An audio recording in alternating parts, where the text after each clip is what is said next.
Any object or system that is measurable in this physical world is called a physical quantity. They are classified into two types: base quantities and derived quantities. Base quantities are those which can't be expressed in terms of any other physical quantity. For example, mass, length, electric current, temperature, time, luminous intensity, and amount of substance. Derived quantities are those which derive from the base quantities. For example, velocity, acceleration, and force. These quantities are used to describe the laws of physics. There are different categories of physical quantities. For example, first one are scalars, having magnitude and unit only. Examples are mass, distance, and speed. Second one are called vectors, having magnitude, unit, and direction. Examples are velocity and acceleration. The third one are called tensors. They have magnitude, direction, and also a plane in which they act. Examples are stress and strain. And we have also phasors. A phasor actually a vector that can rotate about the origin with angular velocity. Examples are AC voltage and AC current. There are two methods for representation of vectors. The first one is symbolic representation, in which vector is represented by bold-faced letter like A, you can see a bold face, a B, or it can be represented with a letter having arrowhead above or below, like you can see here, or you can put the arrow below of the letter. And the magnitude of a vector, we simply write in a light face letter like this, or put the two lines which are called modulus or magnitude of A. And in graphical representation, we just draw a straight line with an arrowhead at its one end, and the length of this line shows the magnitude of a vector, and the arrow shows the direction of a vector. There is a method called head to tail by which we can add vectors. This is a graphical way to add vectors, in which the tail of the vector is the starting point of a vector, and the head of a vector is pointing the end of arrow.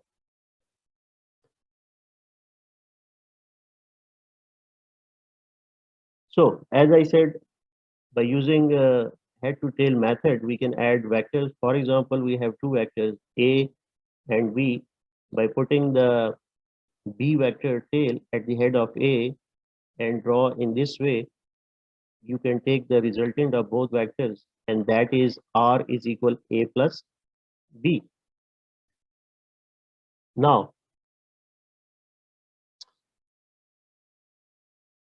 if we take the A vector again and B vector again in this way, you can see that again we get the resultant R is equal to B plus A, but this resultant is same as we have the resultant earlier when we add A plus B.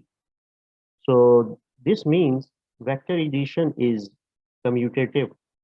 It means that sum of vectors remains same irrespective of their order in which they are arranged. And now if we take three vectors A, B, and C, and we arrange them by using the head to tail rule. Now by taking the resultant of B plus C, we have a vector like B plus C over here, and by adding A plus B by again using the head to tail rule, we get A plus B. Now to check the resultant of all these three vectors, that would be either A plus into B plus C, A plus into B plus C equal to this resultant R, or we have another way to add those vectors, and that is by taking the addition of A plus B vector with plus C this time, you will get the same resultant again. So this means vector addition also obeys associative law. Again, here we can say that sum of vectors remain same irrespective of their order in which they are arranged.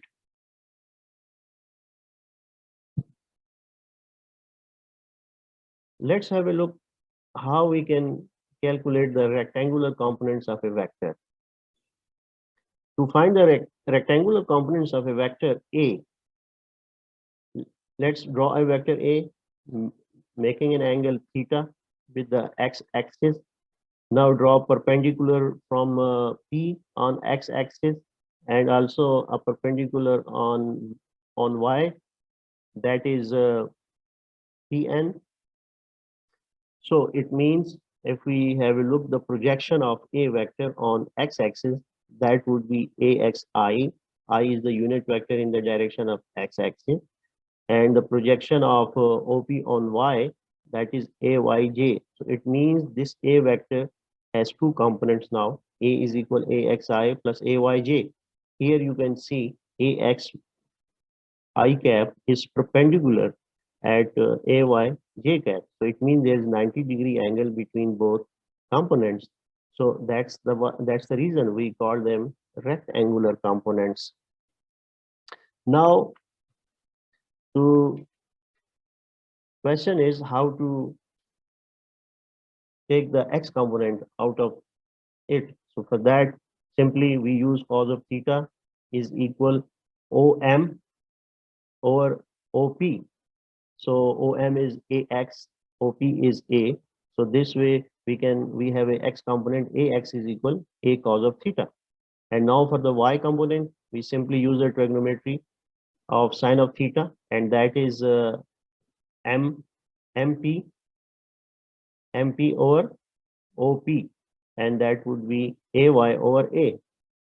And simply we get AY is equal A sine of theta. So here we have both components now. Now, if we want to take the magnitude, so simply we use the Pythagorean theorem. According to that theorem, OP square is equal OM square plus MP square.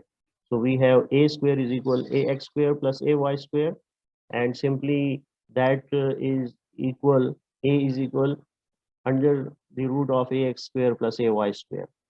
And as for the direction, this theta, simply we take tangent of theta is equal AY over AX, which equals theta is equal tan inverse AY over AX. So this is how you can calculate the magnitude and direction of this vector. That's all for the today's lecture. Thank you so much for watching. Please subscribe my channel and share this video with your friends.